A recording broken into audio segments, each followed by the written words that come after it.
Hi, this is Stephanie Powers. You're listening to TV Confidential. In the heat of night.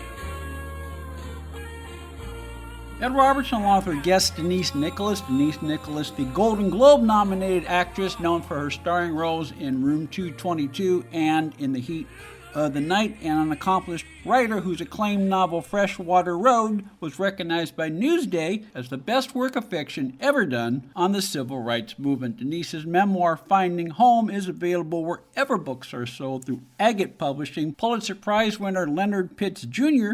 describes Finding Home as one woman's lifelong search for self, while National Book Award winner James McBride describes Denise Nicholas as a distinct American voice. Finding Home by Denise Nicholas, available wherever books are sold through Agate Publishing, A-G-A-T-E, agatepublishing.com, as well as Amazon.com. And while Finding Home has a lot of weighty, serious stories, I want to emphasize it is not a book without humor. There is a lot of heartfelt moments, a lot of humorous moments that Denise shares throughout the pages of Finding Home. So, that's reflective too of my personality. I go from tragedy and comedy in 2 seconds. That I don't know what that means about what's going on inside of me. It means, I would say you have a little Norman Lear in you. I think I do. Yes. I mean, and I'm thinking specifically about this. It's at the end of the chapter when you learned about what happened to Michelle, and you and your brother and your friend Rudy.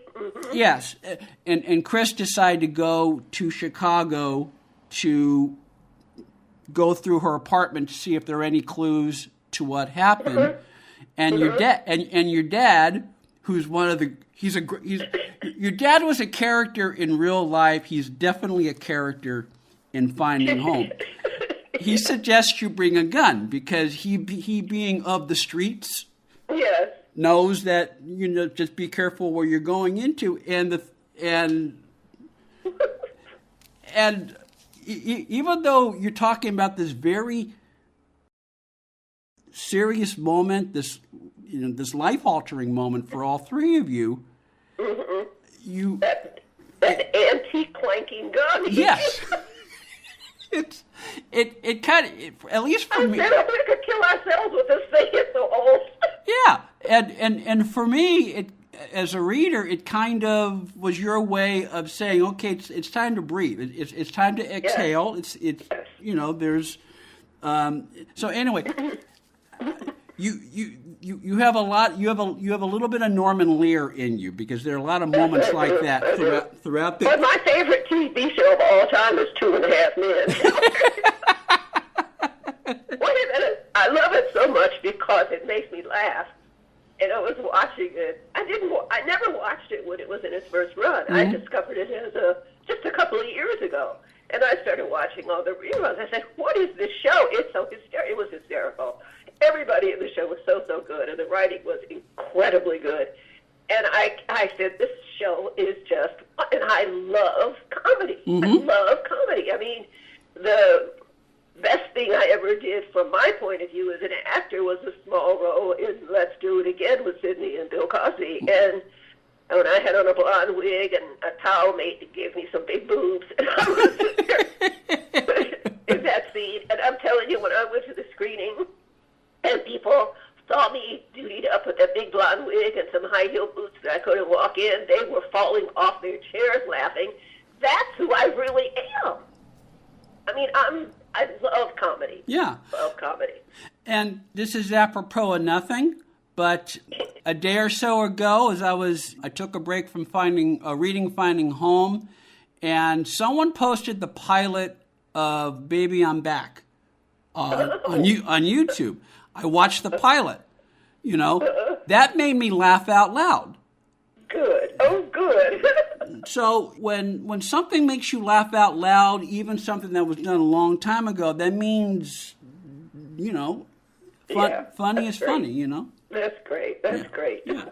Finding Home available wherever books are sold through Agate Publishing, agatepublishing.com, as well as amazon.com. Denise Nicholas, also one of 6 authors whose work is featured in A Gathering of Voices, the Longwood Writers Workshop, an anthology of vibrant, introspective, lyrical, and personal stories that provide a full, rich, and multidimensional look at life in Black America. A Gathering of Voices available through bookbaby.com, amazon.com, Longwood Writers Workshop.com. We talked about this before we started our conversation, Denise. One of the 6 writers in A Gathering of Voices is our mutual friend Charles Floyd Johnson. When did you first meet Charles? 1971. we have grown old together. Yeah, he's like my brother. I just, and his wife Ann and I look so much alike. If people call her Denise, they call me Ann constantly. It's so crazy. So he took over. Actually, I started the Longwood Writers Workshop here in this very room where I sit right now. Mm-hmm. And when Charles came on board, I had 5 writers, and I was basically trying to recreate Janet Fitch, who's a writer and was my primary writing teacher, trying to recreate what she did in her workshop because it was just brilliant. It was wonderful. And I can point to, in terms of the quality of my writing, which is getting better each time out, it was her teaching and her method that opened the door to the process for me, because I hadn't found really a way in. I would write things even as I did the scripts for Carol, and Carol was mentoring me, so he was helping me. But with Janet's workshop, I was on my own, and I submitted the first 20 pages of Freshwater Road to her to get entrance into her workshop. And so she accepted me. And when I finished Freshwater Road in that workshop, she put me with her agent in New York and got a publishing deal. And that agent took it to Agate, and the rest is history. But her writing workshop was so incredible. It was just so beautiful. So then I thought, I could do something like that. It won't be as good as Janet, because Janet is a great, great writer and a great teacher. But I wanted to frame the process in a particular way, the way she had framed it for us. And that was, it was very hard work. It was a lot of rewrites and rewrites and rewrites and rewrites until you just feel like you're going to scream. But, for example, I was writing the love scene that takes place in the car in Freshwater Road, Mississippi. And I took the first draft into workshop, and one of the guys in the class said, "This is not in a car on a road in Mississippi. This is at some Ritz hotel." I didn't say been there, done that, but I said, "Oh, he's right. I've made it so comfortable." So that I had to come back home, and then like 3 or 4 rewrites later is when it finally appears in the book.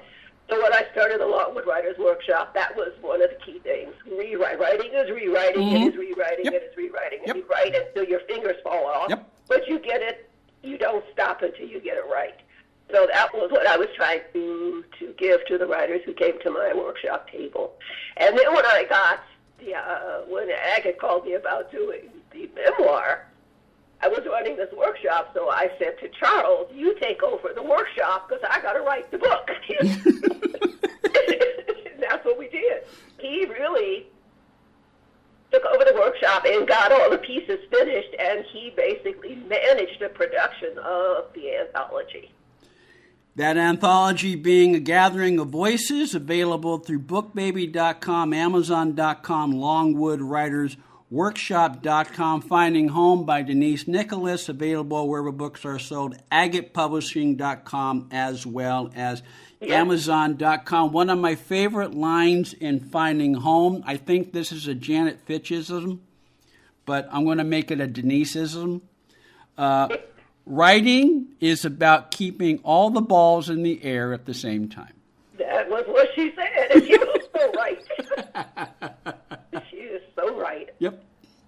That's a good quote. It is. It is. That's a keeper. That's a keeper. That's a keeper. Finding Home by our guest Denise Nicholas, available wherever books are sold through Agate Publishing, agatepublishing.com, as well as Amazon.com. Stay with us, folks. We'll be right back.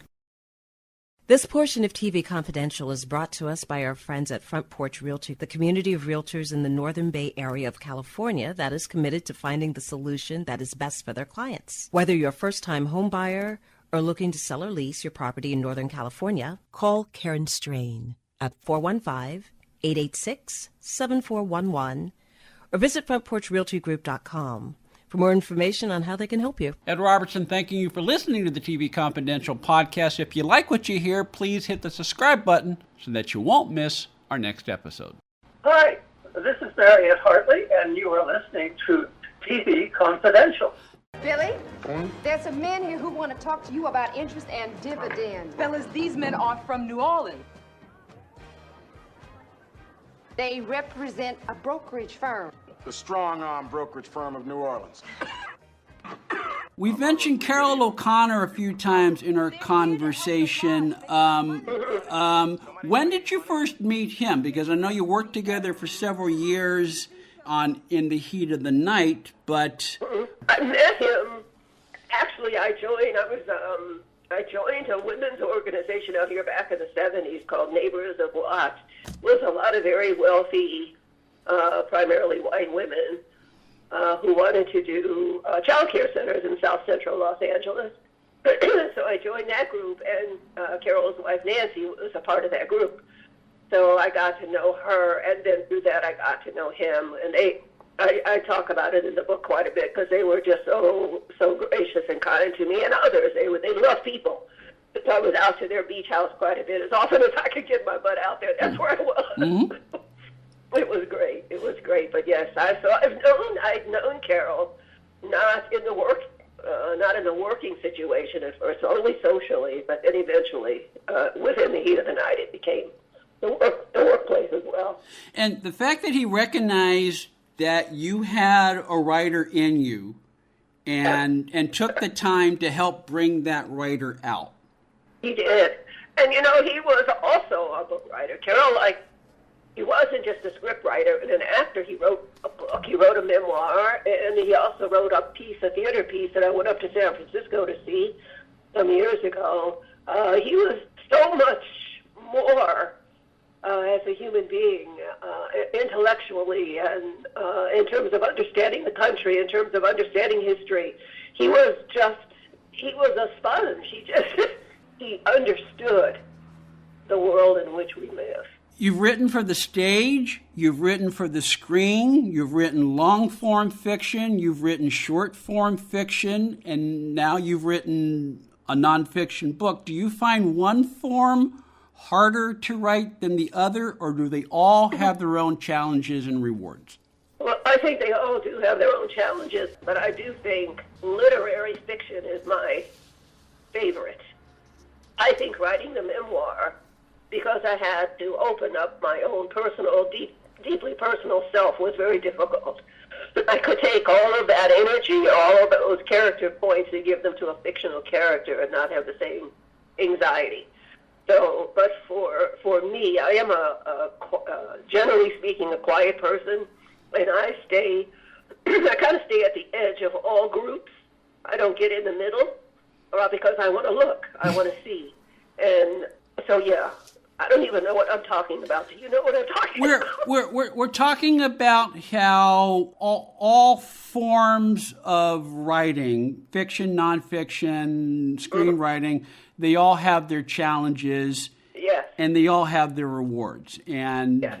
And this kind of touches on something we talked about a little earlier in our conversation. It's a little harder when the character you're writing about is you, which is the case when you're doing a memoir. Yeah, it's the thing of revelation. It is, we all kind of walk around not being all that we are in our social connections and social situations. We show pieces of ourselves. And when you write a memoir, you have to get kind of down into the dirt. Well, who are you really? And why does this really matter? And that means you have to somehow get into the mode of talking about your own mistakes and your own trials and tribulations, that everything is not all wonderful. And so I think with me, since I had a public profile of, there's the pretty girl from Route 22 and now the lady from In the Heat of the Night, and it's the way the public sees you, and then they get to know you as that. And then you come out with a book talking about somebody having their hands around your neck, and it's like, who is this woman? Yeah. So it's harder. It's much harder. I mean, I can't even tell you how many times I backed away from this memoir. I said, I just told Doug, my public, I can't do this. I can't do this. I can't do this. But he kept saying, yes, you can. Yes, you can. Yes, you can. So you have to have people around you who believe in you and push you. I'm not. I can't say I'm not a self-pusher, because I really am, but there are some areas that I would just as soon kind of tiptoe around, but I couldn't tiptoe around them. In this book, I had to get into the dirt. So, I did it. I think I tried to carve a path for myself as a writer that didn't demonize anybody, and nor did it demonize myself. Well, as we said a little while ago, Denise, for all the moments in the book that make me as a reader gasp, there are almost as many moments that make me inhale, exhale in relief, what I'm saying? Yes. So, and again, you do a masterful job of letting the reader know, okay, it's okay to breathe here, Yes. Yeah. Well, I mean, even the thing when I went down to Boeing to make the speech in the 70s when the Vietnam War was still on and they were chasing me out of there. I mean, I hadn't thought about that in years. Mm-hmm. And then I said, this is very, very serious, but there's something visually very comedic about it. People yelling, get out of here, blah, blah, blah. It reminded me of Mississippi. But then my manager, Salvador Fetti, at the time was beckoning me, come on, get in the limousine. We got to go before they kill us. And so it was horrifying, but it was also funny. And I think there are a lot of instances like that when you turn around and look at yourself. Absolutely. In a particular situation, you don't just see the drama, you also see the comedy. Finding Home, available wherever books are sold, agatepublishing.com, as well as Amazon.com. Okay, can I ask you two more questions, please? Yes. Okay. You mentioned the three movies you worked with Bill Cosby and Sidney Poitier. Poitier directed all three of those movies. What was he like to work as a director? He was wonderful. I mean, he was the elegant, smart, sophisticated man that you see. I mean, in when you see an interview with him or watch him move through a space or whatever, he was a lovely person to be around and to work with. He was serious, but he also had a sense of humor. And it was great. It was great to work with him. It really was. It's one of the highlights of my career to have worked with him. You mentioned a couple of times in Finding Home that you're working on a new novel. Yes. What can you tell us about it, and when might we expect to see it? Well, I gave a couple of chapters to my publisher some time ago, and when I finished Finding Home, I mentioned to him about the other book that I had started and then stopped. And he said, well, I want that book. If you write it, I want to publish it. I said, okay, it's a love story. I said, I'm going to write a love story before I hang up my tap dance shoes here. So I got started with it. I did a lot of research. It starts in the South, but it quickly moves to Chicago. So the chunk of the story will be in Chicago. I can't tell you much else. Well, when it's done and when you're ready to release it to the public, I hope you'll come back and visit us again on TV Confidential. Absolutely, I will, and I appreciate this so much. Thank you, thank you, thank you. Finding Home by Denise Nicholas, available wherever books are sold through Agate Publishing, A-G-A-T-E, agatepublishing.com, as well as Amazon.com. A Gathering of Voices, the Longwood Writers Workshop, available through bookbaby.com, Amazon.com, and longwoodwritersworkshop.com. We'll be back with more TV Confidential right after this. Listen, were you forced into getting a solar contract and now you just don't want it anymore? Maybe the solar company misled you. Or is your solar contract buried with hidden fees? Are you not saving the amount of money you thought you would on your energy costs? Don't worry. At the Solar Exit Hotline, we can help you cancel your solar contract, even if the panels are already installed. Our experienced legal team will review your contract and help you cancel it, possibly saving you thousands of dollars. You got to call right now for complete details. So listen, if you're not happy with your solar contract for any reason, we are here to help you cancel it. Call the Solar Exit Hotline now for immediate options to help you exit your solar contract. This call is 100% free. 800-908-7197. 800-908-7197. 800-908-7197. That's 800-908-7197.